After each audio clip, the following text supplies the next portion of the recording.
I was in there and I put my hand on the dashboard and Right, here we go. Wonky Willow decided to pop round to the Stilltop bar on a Friday night and well, having a wee look to see where Dave is. Where is he? Nobody here. Where could he be?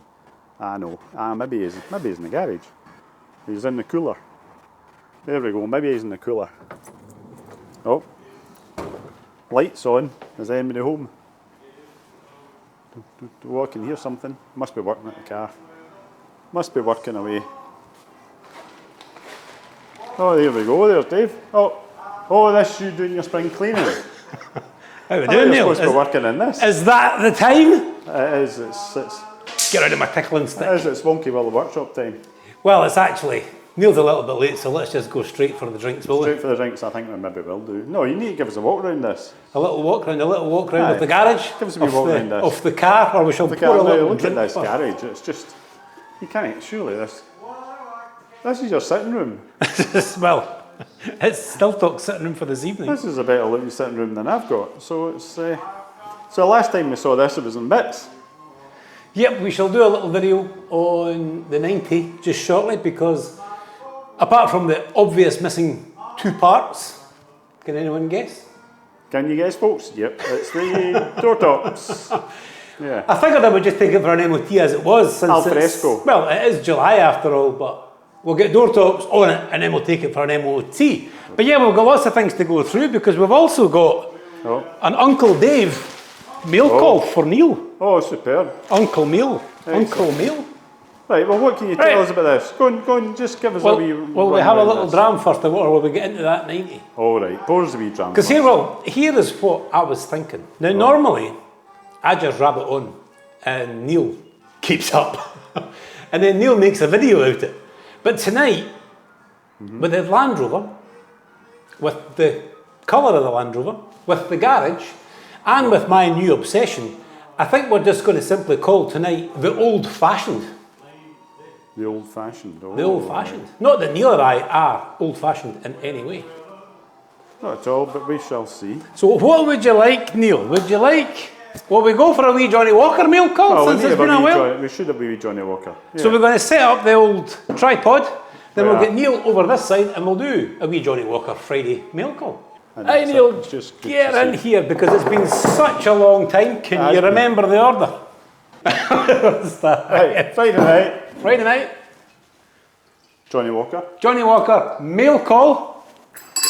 Oh, well, that's a good thing. And it's mail call, but it's not your ordinary mail call. It's not your royal mail call.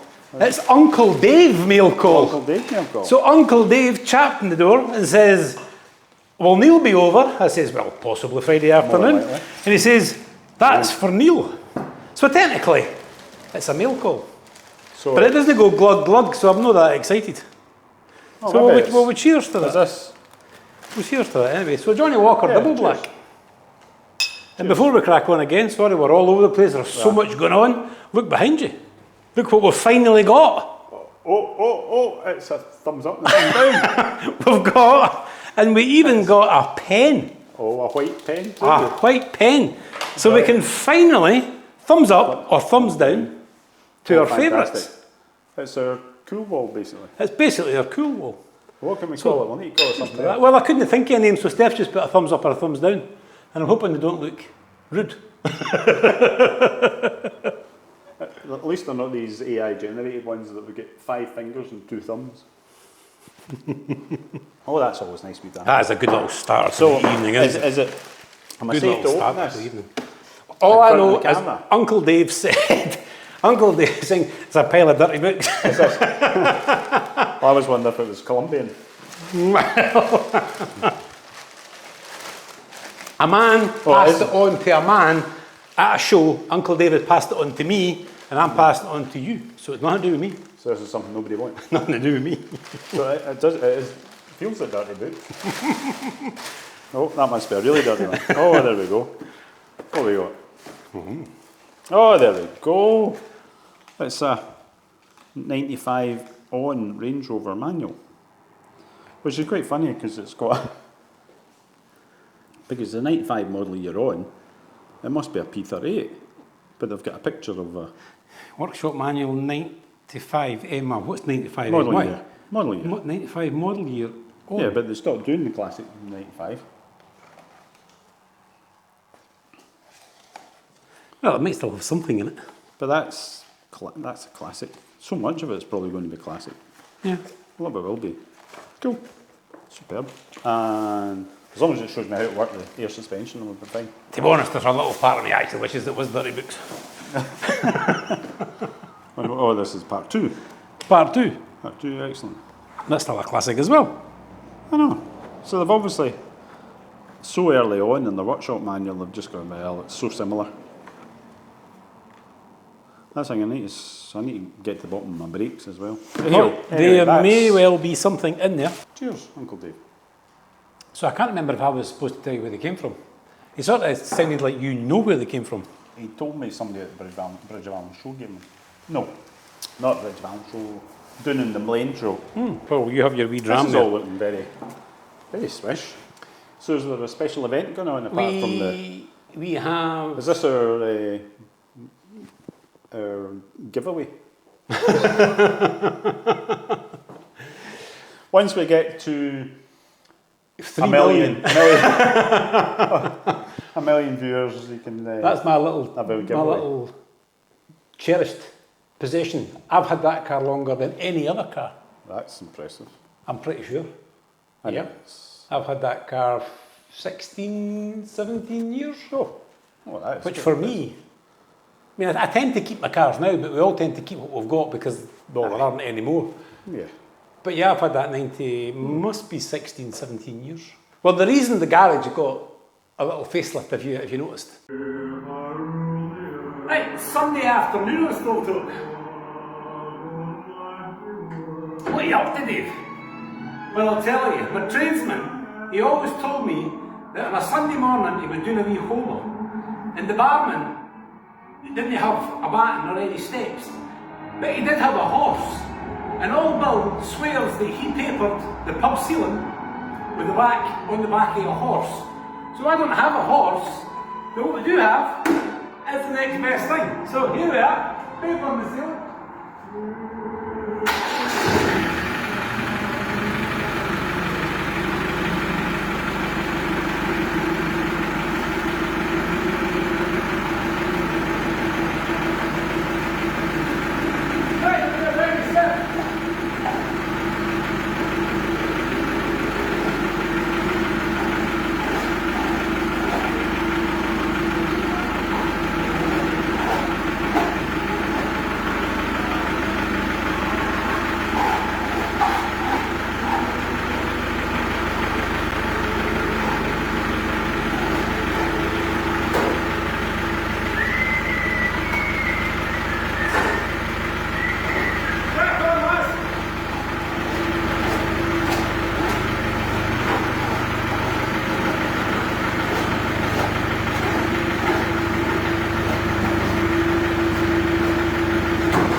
Fix the waistcoat. That was an honour to my old tradesman, old Bill, who told me that he once papered a pub ceiling on the back of a horse on a Sunday afternoon. We're having a little surprise 90s disco. Surprise. Well, it's more like 1890s in here, but well, they're all going to have the usual party outside, and then I'm going to crank up the music, switch on the strobe lights, put on the smoke machine, and get them all in. Perfect. And show them what it was like in the 90s. In the 90s. Which is seemingly old-fashioned now, which kind of fits in. Well, it kind of is. Well, if you think about it now, so the 90s is what, 34 years ago? Ooh. That's what 90 was 34 years ago. Aye, but if you think about it, so back in the 90s,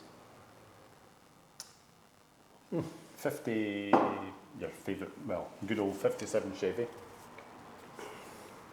So in 1990, how old was Well, we're not going to do maths, are we? I'd be 33 years old. It's kind of hard to think like that, isn't it? Aye. 1990 or 1957 Chevy would be the same age as my Range Rover. Yeah. Now that's...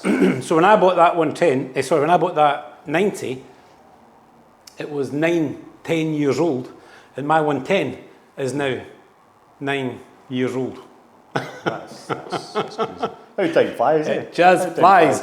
But tonight we are going to do old-fashioned. Oh. Right, see that, we've got... What have we got?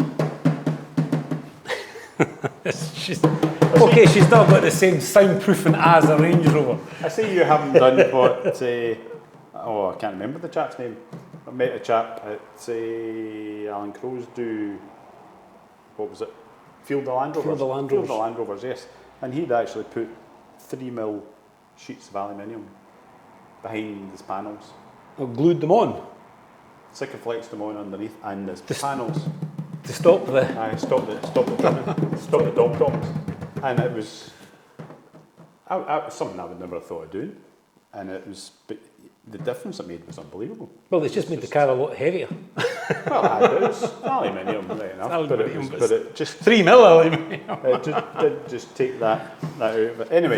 Anyway, my first 110 was a B Reg 110, and it had the proper aluminium wings, and then I had an E Reg 110. So somewhere between the B Reg and the E Reg, the aluminium halved in quality, because the original ones had good heavy-duty, thick wings, and by the time it got to the E-Reg, you got down to this drumming.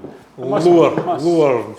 It was must make a difference. Must make a big difference. So the last time you guys saw this, Dave was painting it. It was in bits, and we had a little dram in our hand, and it's no longer in bits. Now you can take some time to have a wee dram or a wee old fashioned. So this, Dave, this is. I see it's got an R plate on it, so that means it's I believe 96, 97, late 96. I believe she's the last of them. TD5s were around 98, 99. So it's not a TD5. So she's a 300 TDI. She's the last of the 300 TDIs. 300. So yes. Now I've only had the car about 16 years. I think she's a 97, 98-ish. Right. Okay. 97, she's in about there. Aye. But the 300 TDI 90, I mean, there's not much we can show you because she is a standard 300 TDI 90. When I got it, it had been upside down. So it came at the right money. And it went back on the road. 16 years ago, it was on the road for about £3,000. But you can imagine any Land Rover now at £3,000 would be an absolute bargain. Well, but £3,000 was a bit more money back then, but that was back on the road for £3,000. That's back on the road, not upside down. And at that point she was about 10 years old-ish. Aye. She was about 9-10 years old. So that was bought... Yeah, new doors and a new roof. Aye, so it was bought as an upside down motor. Yeah. And put back together for £3,000. Yeah, the guy that put it upside down had really only damaged the roof, so that was, it was very nice of him. The rest of the car was okay. But you wouldn't get an upside down one now for £3,000. No. No. But basically, yeah, sort of from here up goes to £3,000. Yeah. So, was it this colour? No, originally she was red. And then when I got her, put a new roof on it, new doors on it, and I painted her black, and I drove this car for about 90,000 miles, and about 14, 15 years I drove this car every day, pretty much. It was my works van, it towed my race car, it just did everything. Which is why, big statement, which is why I think that this is the best Land Rover that Land Rover ever built. Now, obviously, that's just a matter of taste. I know the 300 TDI 90 is the best Land Rover. In my opinion, ever. For me, this is the best Land Rover that Land Rover ever built. In a manual box, is it? 300 TDI, R380, manual box, 5-speed box. She doesn't cruise that hard. She'll do 70 miles an hour. She'll sit at 65 miles an hour all day, every day. But the reason that this is the best one for me is basic mechanic knowledge. If you have basic mechanical knowledge, this is the car. The axles haven't changed right from the very start. You've still got a diff shafts, CVs, we can all do that. Brakes, we can all do that. Even a chassis change, we can all do that. Body panels, we can do that. The R380 gearbox, some people say, synchros go. I'm not sore on mine, I drive it pretty decent. She's got 153 on the clock now, 153,000 miles on the clock. Has the clock always worked? So for clock has always worked. Oh, yeah, when I got it, she had 80 or 70 something or 1,000 on it, and it has always worked. So you've basically done, you've only done 5,000 or 6,000 miles a year then? Well, I have normally got 3 cars. So how long has it been off the road? So she's been off the road 4 or 5 years. Right.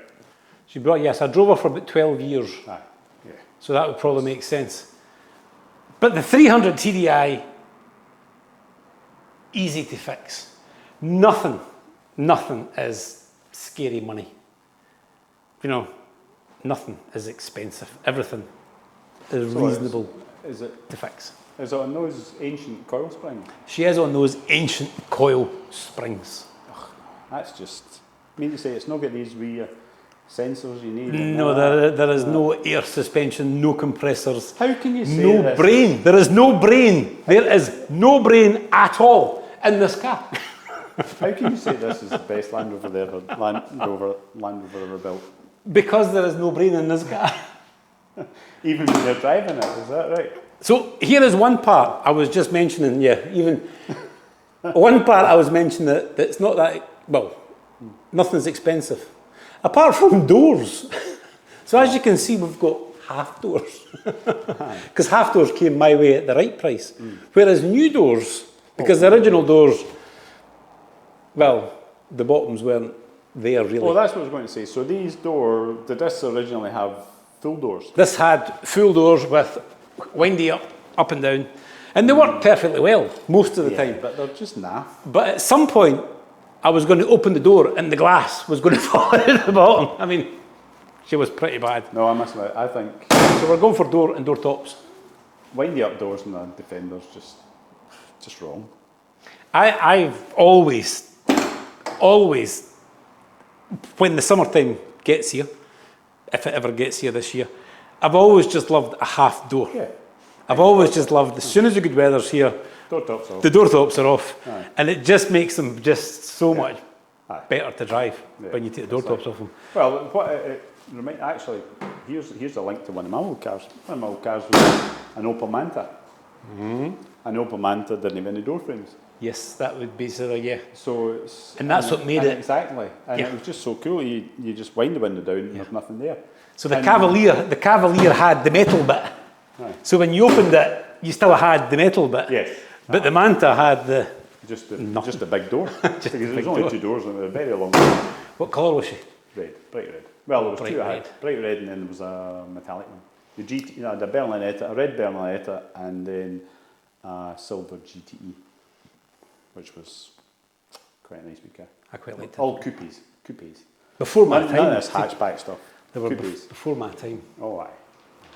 So it was, I wish I still had one, but it's, and then there was, I think we had a Rover that had the same idea. Yeah. And that's the best thing you can get in a car. Yeah. Is frameless doors. I'm not sure whether they had them in this country. There must have been something. But the Americans went for the back window would go down. Oh, pillarless. So it's only a 2-door car. Aye. The back window went down, front window went down, and then you had a pillarless coupe. Aye. And that was, Yeah. that one opened up and that one. But possibly in this country, it probably leaked too much. But there must have been some British pillarless coupe. Some little Vauxhall or something must have done a pillarless coupe. I don't know. Yeah, there might be something. But we don't have a coupe. Maybe somebody can tell us. We don't have a pillarless somebody tell coupe. We don't have a British Not car. yet. A British sports car of any kind, really. Not now, no. No, I've had a few, but no, not at the moment. No, it's all Land Rovers. Well, apart from Wee Mini Cooper. It's not a classic Mini, though. That's nice, it goes like a rocket. So, what else can you tell me about this? Well, I always wanted a brown 110. And as the years went on, I never ever managed to buy a brown 110. So you must have been really, really jealous of Stu. So when Stu bought his brown 110, and there are various other people that have photo of Stu's somewhere. Brown 110. There's definitely a photo of it on the stairwell because it is a very, very cool car. I was going to put it on the screen. So when it came time to rebuild this, I thought, right, she's no a 110, but if we go for a brown 90, but the brown 90, as I said before, when the 90 came out, they painted the back panel brown, and they put a sort of a thing along the side, which I wasn't all that keen on, just a taste thing. Aye. The 110, cream top, it looked cool. It does. So when it came time for me to paint it, I decided to paint basically the same way as the brown 110. Series, aye. And I was going to get the brown or the series, I was going to get the cream stripes on it. But now that I actually see it, I'm probably just going to leave it as it is. Aye, I wouldn't put the stripes on it. I think the time that gets the cream door tops on there, I think I'm quite happy with it. Yes, definitely. No, I think it's a wee cracker. So we have this kind of, for me, and I know everybody's going to say, well, you'd be better with a V8, and you could probably say it right enough. But for an everyday, cold morning, summer day, every morning you get out, you turn the key, and it goes bang, bang, bang, bang, the, bang, bang, the bang, 300 bang, bang, bang, bang. TDI starts, gets you there, and brings you back. Whereas I'll get into my Range Rover and it'll go. Every single time you get into an EFI Range Rover or any trials car, every time you get in and you turn the key or you start the button, the V8 always does that 3 or 4 turnovers of nothingness before you finally get a little woof. And it's just long enough for your heart to go, oh. Oh, well, we'll see what happens. We'll see what happens. Winter is still to arrive yet. So it's, but no, I must admit, it's looking really tidy. It's, so she all runs, she all drives. The one job that I just could not get my head around, I could not get the brake lights to work. Oh. So Doogie was across one day and says, before you go for an MOT, you better bolt the back body on. The back body was only bolted in place with 4 bolts. Whole car been painted, back tub's been painted, chassis been painted, everything's been painted. So yes. there was no earth. So your side lights and everything were working? So the side lights were working, which meant it's getting an earth. Side lights, front and back, were working. Indicators, front and back, were working. Number plate light, everything was working. No, could not get the brake lights to work. Power, no brake lights. Drilled holes out to get the rest of the bolts in. Took the car out to turn it to bring it back in. Instead says, your brake lights are working. So whatever I did when I bolted the back body on, brake lights. But your side lights and the brake lights use the same earth. Which is why I didn't go down that route of it's a bad earth or no earth. Well, that's a weird thing. Maybe somebody can answer that one. I have no idea, but that job was done. Unless it was a bad earth and you were getting enough through for the side light to come on, but when you put the extra power through it... What usually happens in that scenario, usually, you don't actually see it any longer, but if you remember years ago when cars were like this, and you drew up to the lights, and somebody's indicator was on them, and they put their foot in the brake, the side light came on, and the brake light flashed over. So where was the smoke coming from? That's what you should have checked. What smoke? The electricity leaking. Oh, the electricity coming out the wires. You get that little bottle, you get that little bottle of wire smoke, don't you? Yeah. Well, that had escaped. Long gone. So apart from... So we need to see, get it up and running, get it out. I bled the clutch, it worked straight away. Bled the brakes are amazing. Came back in here, there was a puddle on the floor. Took it back out, no brakes. Oh. So one little nip on the back brake line and bled them again. Brakes are working, clutch are working. Throttle cable's a little bit sticky, I think. So it's either needing a spring checked. It needs a Jubilee clip on the back of the return for the breather. Oh, I've got those if you need one of those. Well, it's just a question of me getting underneath and tying it up. I've got a couple of bits and pieces of wiring loom to check. I think I found the wiring loom which goes for the sender unit. When I was cleaning out the garage, I found it, plugged it in, but nothing happened. But there's only a gallon of diesel in the tank. So until I put another couple of gallon in there, it's possibly not actually doing anything. So really, I've had it out up and down the road. It drives well, it stops well. It seems to do everything very well. So you're going to do, what are you going to do with it? So what I'm going to do with it is it's going to go back to being, first of all, my daily driver, my works car. My wife and I are decorators. So steps in the back, paste table in the back, and it does fine. What my other plan is when you fold the seats forward and you fold down boards, I'm actually going to make it into a little camper van. Because I absolutely love driving it. I honestly, a wee 300 TDI 90, scooting around the islands, it'll just be perfect. So not really a camper van, an overnight sort of emergency. Aye, like what I do with my Defender. Yeah. My Defender, aye, you can sleep in it now. Have you got a headliner in it? I've got a headliner in it. Oh, so that'll sort your no condensations. The headliner's in front and back. And to be honest, it's the first time the headliner's been in it, because when it was upside down and I got a roof for it, there was no headliner on the roof. In fact, there actually was one. But there was a sunroof in that original roof, and it condensated and it was always wet, so the headliner came out. So this time, you notice we put a ribbed roof on it because we wanted to go cream and brown. So she's got a ribbed roof and no sunroof. Old-fashioned ribbed roof. If there's no sunroof, the sunroof can't leak. No, the worst modification I ever saw in a Defender, or a 90 I suppose you could call it, was when somebody fitted the sunroof to a ribbed roof. And let me guess, there wasn't a rib in the sunroof. No, they just cut. They just cut through it. Right. Again, you've got to go back to a time of your Manta, and the world became obsessed by sunroofs. Yes. It's the one bit of a car you don't need to see out of. Oh look, a helicopter. That is handy. So we don't need a sunroof. It's not got a sunroof. I wanted it cream and brown, so the ribbed roof, that was the way I wanted to go. So when the old chassis gave out, we got an original chassis rebuilt, and that's what's underneath it. So she's still on an original Land Rover chassis, shock blast, galvanised, and rebuilt. Basically under the bonnet, anything that kind of goes roundy, we kind of changed. So hopefully, So refurbished. having said that, that would be about 3 years ago. So all the bits that usually go roundy haven't been going roundy for at least 3 years. But that'll be fine. she fires up. Oh, Well, there's a little story on the firing up as well. see if you get fancy lights.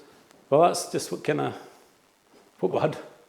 So they've got orange bulbs inside them. Ah, Because the orange ones that I had were sort of yeah, they would be. faded. Yeah, they'd be half white. They were kind of... Yeah, I've got a set that actually are white in the top and orange in the bottom. You turn them round. Orange in the bottom and white in the top. You give them a turn round. So much. So that's actually a side light and indicator at the same time. It is. Who would have guessed that even back then they could make plastic so cheap it would fade that? Well, that was always the problem. The old trick was for brake lights. The old trick was nail varnish. So when your old car passed its MOT because your red brake lights were kind of pink, you got out your best red nail varnish and you painted the inside of them with red nail varnish and put them back on again. That's a good That trick. was an old trick. But nowadays they're about £3, so probably dearer than nail varnish. I wanted the car to be finished before I drove it out. Yes. So it sat here and I had done all the jobs. I even changed all the oils. I changed everything knowing that all the lights were working. The only thing I'd never done was jab the starter. Sat here. Everything's finished. apart from the wee bits and pieces I've said. So it was looking like this. And I turned the key and nothing happened. So I then got the screwdriver out, I checked all the obvious stuff, started at the starter end, worked my way back, took the column and all that back out, and as you know, all of that's just all little screws and it's a pain in the neck. Took it all to bits, chased it back, and then I remembered when the bulkhead was upside down there, getting new footwells, because I put new footwells in the bulkhead because they were missing. I remember hitting something, looking over, and a relay had fell out. Or the fuse box.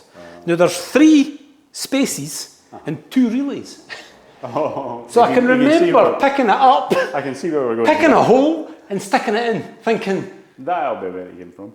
when the time comes, if it's in the wrong place, I'll fix it.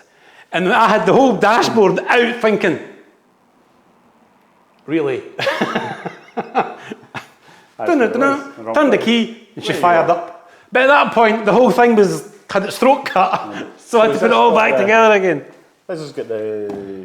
it's no million miles away from the series dashboard, is it? Really? It's pretty much based on the same... I think the bottom's probably the same. Similar binnacle. And they shortened back the top. But apart from that, it's just a classic dashboard. And all the vents, I repaired the bulkhead. This end of the bulkhead had a little bit of water seepage. As they tend to do. So basically from there on the outside, I fixed the inside with an old locker door and I put a new outside on it and I've put some EP90 in the holes. EP90. I filled it up with some nice smelly EP90. Wondering, I wonder where it'll come out. Do you know where it comes out? How many gears has your bulkhead got? Well, it shouldn't rot, basically. So it came out. But guess where it comes out? Oh, I would have thought it would have come out the bottom. You would assume that the EP90 would drip out the bottom. You'd clean the garage floor. Yeah. That's it, job done. It filled the dashboard. See the plastic tray in the dashboard? Because I put maybe about half a litre of EP90 in these holes, which basically I assumed would basically run down all of these places, and the whole thing would all just fill up, all these little bits. It would all, this was months ago, it would all just drip out, but it just, it just stays there and it stops the rust. That's the thinking. But I came out and you're thinking, right, where did all that oil go? And it wasn't until I was in there and I put my hand in the dashboard, so there's obviously a hole someplace on the inside that puts all the oil into the dashboard. So that's where the... Well, there is. So I would advise wax oil. I would advise well, if it's similar to series builds, there is holes in the middle. At the bottom. Possibly the screw holes or something that hold... That's where all the oil went. Oh well. So far that's the only thing that's leaked. So folks, don't expect EP90 to work. So have you put anything It'll up? Probably smell when I put the heater on as well. Have you put anything up the legs to stop that happening if the EP90 didn't work? Well, I mean, the water, it's the old story. Somewhere along the line, something had rusted along here. And that let a little bit of water in, and then the water comes along here. And then it basically, it seems to stop, and the water seems to gather here, and the rust out here. But the inside of these legs on both sides were perfectly okay. It's definitely something in here that the water must trap. That's because there's about 4 layers of metal. It's so complicated. It's absolutely ridiculous the way that the amount of bits of metal at that point in here. It's just layer and layer and bits of metal. So it's... Well, I like I say, I fixed the internal bit with bits of an old locker door and made all that up. It's probably better steel. And then I got an outside skin, which, as they say, are never really the right shape of the right. Why can they not just make them the right size? You would have thought so. It wasn't an over one. It was supposed to be a replacement panel, and you've only got to look at it compared to the original one to realise it's somewhere in between overlap and original. Why? Make it. A bit of hammering to get it. Well, it's in there, but it's not actually quite as kind of... A wee bit of panel beating. But the vents still work because... The craziest thing that Land Rover ever did, in my opinion, and they've done a lot of crazy things. Do away with those. Why would you take the vents away? I was out in my series motor the other day there, coming back down from Oban, and it was a nice day. and I had the roof up, but I didn't have. I had the canvas top on, but the sides were rolled up, and it was even raining. But even driving along, it was still like open the flap. Yeah. It was just even just the heat coming up with the gearbox and the exhaust coming up at my feet. I didn't even the door. No, I did the door tops on, but it was just yes, definitely keep the flaps. Everyone. That's going to be the title for this magazine. Keep the flaps. Or title for this. Keep your flaps closed. Title for this video, yeah. Anyone who's ever had an old Land Rover with flaps, everyone knows this first summer's day experience. That you've had an entire winter time of things filling the dashboard. Now you're going here. Old receipts, dust, stour, grit, dead flies over the winter time. Everything's in there. You're fair scudding along. Oh, temperatures are getting up. Yeah. We'll just open the flaps. At which point, all of this stuff comes up and gets you. But it's sort of self-cleaning, isn't it? I mean, it only happens once a year. Yes, it does. And sometimes they can go 2 or 3 years without them ever being required. True. That is true. Yeah. Like but that's my 90. And that's Chestnut. This is Chestnut, which got its final boost when Neil here said that he'd get his Range Rover finished first. Still not finished though, is it? It's still no MOT'd. There's still a chance. Cheers for the final push. Cheers, you needed it. But anyway, that's looking good. So anyway, cheers, cracking me motor. To Chestnut. And we'll... and hopefully we'll get another 20 years out of it. We'll see the two of them out on the road soon. I dare say you'll be faster than me. I'm not getting well. You'll certainly be sitting in luxury listening to your stereo. I don't even have a stereo. I did have a stereo in it, but I took it out because what was the point? Listening to? You were listening to Peaches. Yeah, I'm trying to think what I'll be listening to. Chestnuts. There must be something along that line. And the roasting on Chestnuts roasting on the open fire. And Jack